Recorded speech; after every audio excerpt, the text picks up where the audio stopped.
Hello friends, आज के blog में आप सभी का दिल से स्वागत करती हूँ। आज की वीडियो में हम देखेंगे हमारा किचन की जो काम हम रोज करते हैं वो काम हमें किस तरह से करनी चाहिए ताकि हमारा किचन हमेशा साफ सुथरा रहे। तो अच्छे किचन के लिए हमें कुछ ज़रूरी चीज़ें रोज करनी चाहिए। तो जो हम किचन में बेसिंग में रोज हम बर्तन घसते हैं, लेकिन बर्तन घसने के लिए जो हम बास्केट यूज करते हैं उस बास्केट को भी हफ्ते में एक बार या हफ्ते में 2 बार तो भी हमें अच्छे से साफ कर लेना चाहिए, क्योंकि हम उसी में बर्तन रखते हैं और बर्तन का पानी उसमें पानी के दाग रहते हैं और दागों पर धूल जमती है। वही धूल हमारे बर्तन में भी लग जाती है, इसलिए हमेशा जो बर्तन घसने की बास्केट है वो साफ करनी चाहिए। और इस तरह के बास्केट मार्केट में मिलती है जिसके नीचे ट्रे रहता है। तो जो जब भी हम बर्तन में कुछ पानी रहे तो वो पानी इस तरह से अगर बास्केट हो और उसके नीचे ट्रे हो तो वो निकल जाता है, तो हमारा जो प्लेटफॉर्म रहता है किचन का वो भी ज़्यादा गंदा नहीं होता है। तो उसके बाद सबसे ये आता है कि बर्तन घसने के बाद जो स्क्रबर रहते हैं वो स्क्रबर बर्तन घसने के लिए अलग स्क्रबर और बेसिन घसने के लिए अलग स्क्रबर का यूज़ हमें करना चाहिए।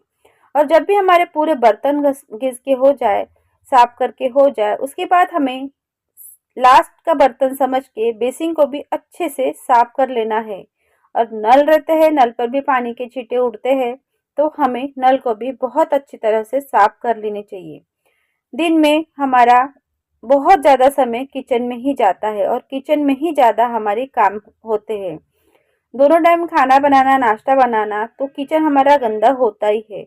बट किचन को अगर हम टाइम टू टाइम साफ किए तो किचन हमारा मेसी नहीं दिखता है और साफ सुथरा किचन रहता है तो हमारा दिन भी बहुत अच्छा जाता है। तो इस तरह से पूरा नल वगैरह और जो टाइल्स है वो भी थोड़ा सा घस लेना चाहिए और अच्छे से नल से धो के हमें हमेशा किचन साफ सुथरा रहना चाहिए। अगर हम हमेशा बेसिंग अच्छे से साफ करते हैं तो हमारी बेसिंग चमचमाती रहती है और हमारे बेसिंग से भी स्मेल भी नहीं आती है। और जो बेसिंग में बहुत बार बेसिंग में ऐसा होता है या किचन में ऐसा होता है कि कॉकरोच हो जाते हैं या चींटियाँ लग जाती है। तो हमेशा अगर इस तरह से अच्छे से साफ करते हैं तो हमारा बेसिंग सिंक सभी अच्छा रहता है और हमारा किचन भी हमेशा अच्छा रहता है। तो जब भी हम पानी से अच्छे से धोने के बाद में उसको साफ कपड़े से और सूखे कपड़े से अच्छे से पोंछ लेना चाहिए। तो देखिए बेसिंग बहुत अच्छा साफ हो गया है और दिन भर ऐसा चमचमाता हमें बेसिंग दिखे तो बहुत अच्छा लगता है।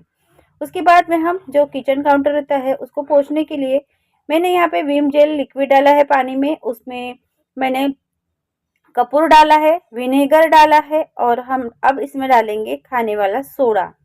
तो मैंने यहाँ पे एक 1 चम्मच खाने का सोडा इसमें हमें मिलाना है और अब अच्छे से इसको मिला लेना है। और मिलाने के बाद में ये लिक्विड रोज किचन अगर इसी लिक्विड से अगर हम रोज किचन काउंटर साफ करते हैं, टाइल्स हो या जो ट्रॉली हो, ये सारी चीज़ें साफ करने के लिए लिक्विड बहुत अच्छा प्रभावशाली है। इससे जिद्दी दाग ये सब निकल जाते हैं। और जब भी हम किचन में काम करते हैं तो किचन नैपकिन का यूज़ हम हमेशा करते हैं। तो किचन नैपकिन को हफ्ते में 2 बार 3 बार इस तरह गर्म पानी में और डिटर्जेंट में मिला के गर्म पानी में 1 घंटा रखकर उसको अच्छे से धो लेना चाहिए। क्योंकि गर्म पानी और डिटर्जेंट हमने इसमें अगर डाला है तो किचन के जो नैपकिन होते हैं वो नैपकिन में हम खाना बनाते समय उसमें जिद्दी दाग लग जाते हैं, वो अच्छे से निकल जाते हैं। उसके बाद में देखिए मैंने जो लिक्विड बनाया है वो लिक्विड इस तरह से किचन के गैस पर, टाइल्स पर पूरा अच्छे से डालकर अच्छे से सूखे कपड़े से अच्छे से पोंछ लेना चाहिए। तो ये लिक्विड बहुत ज़्यादा अच्छा है और जो इसमें कपूर डाला है, कपूर के कारण बहुत अच्छी खुशबू आती है। सोडा और विनेगर के कारण कितने भी जितनी ऑयली दाग क्यों ना हो वो दाग अच्छे से निकल जाते हैं और हमारा किचन जर्म्स फ्री रहता है, कोई भी कॉकरोच वगैरह बिल्कुल होती नहीं है। और हम खाना बनाते हैं तो जो सब्जी की हम सब्जी बनाते हैं या कुछ तड़का देते हैं तो उसका जो अगर आजू बाजू में अगर इस तरह से फर्नीचर हो तो उस पर चला ही जाता है। तो जब भी हम गैस काउंटर साफ करते हैं तो हमें इस तरह से उसका जो आजू बाजू वाले जो प्लेस है उसको भी हमें अच्छे से उसी लिक्विड से हमें साफ करना चाहिए। अगर हम रोज ऐसे साफ करते हैं तो हमारा किचन हमेशा ही नया ही दिखता है और चमचमाता ही है। तो मैं हमेशा इसी लिक्विड का यूज करके अपना किचन चमचमाती हूँ।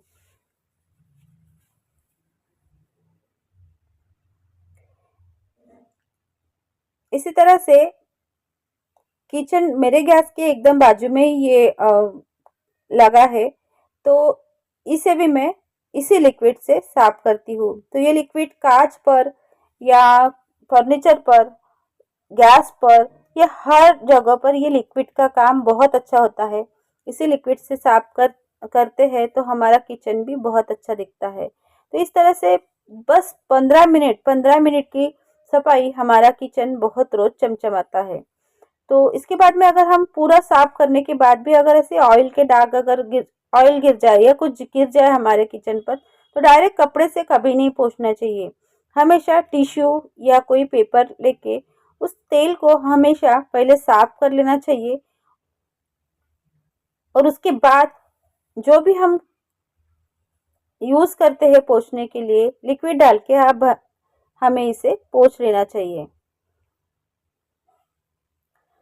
पूरा सफाई होने के बाद में जो किचन का जो पोंछने का जो सफाई करने का जो कपड़ा रहता है उसे हमें साबुन से अच्छे से धो के उसे हमें रोज साबुन से अच्छे से धो के हमें रखना चाहिए। क्योंकि ऑयल के या किसी भी चीज के अगर दाग उसमें पड़े रहे तो वो जल्दी ही खराब होता है और उसमें से गंदी सी स्मेल आती है। तो देखिए इस तरह से उसे धो के अच्छे से रख देना चाहिए।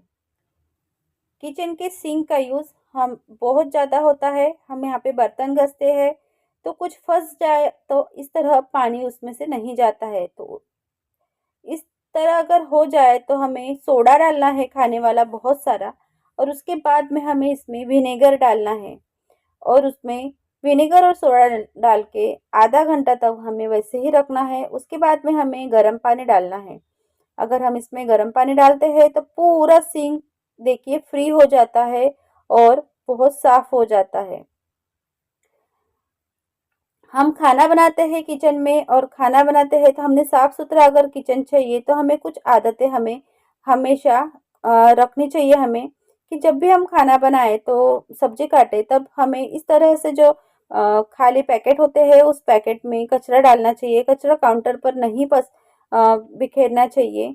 क्योंकि अगर हम डायरेक्ट इसमें डालते हैं कचरा तो देखिए पूरा किचन साफ ही रहता है। अब हम जब भी ये काट के पूरा हो जाए तो पूरा कचरा जमा होने के बाद में डायरेक्ट इसको उठा के हम डस्टबिन में डाल दे सकते हैं। तो हमारा किचन टॉप हमेशा क्लीन रहेगा। तो ये कुछ आदतें ये हमेशा हमें रहनी चाहिए। क्योंकि ऐसे पैकेट हमारे कुछ ना कुछ सामान के बहाने हमारे घर में हमेशा आते ही रहते हैं। तो इस पैकेट को हमें रखना चाहिए और जब भी हम ऐसा कुछ करते हैं तब हमें यूज़ करना चाहिए। उसी तरह हमारे घर में डस्टबिन होते ही है गीले कचरे का और सूखे कचरे का। तो हमेशा डस्टबिन में इस तरह पैकेट रखना चाहिए। हम फ्रूट रखने के लिए हमारे घर में बास्केट रखते हैं और बास्केट को कुछ जर्म्स ना लगे या मक्खियाँ ना लगे इसके लिए हमें बास्केट को विनेगर से अच्छे से पोंछ लेना चाहिए। उसके बाद हम फ्रूट रखते हैं तो फ्रूट में कोई भी कीड़े नहीं लगते हैं।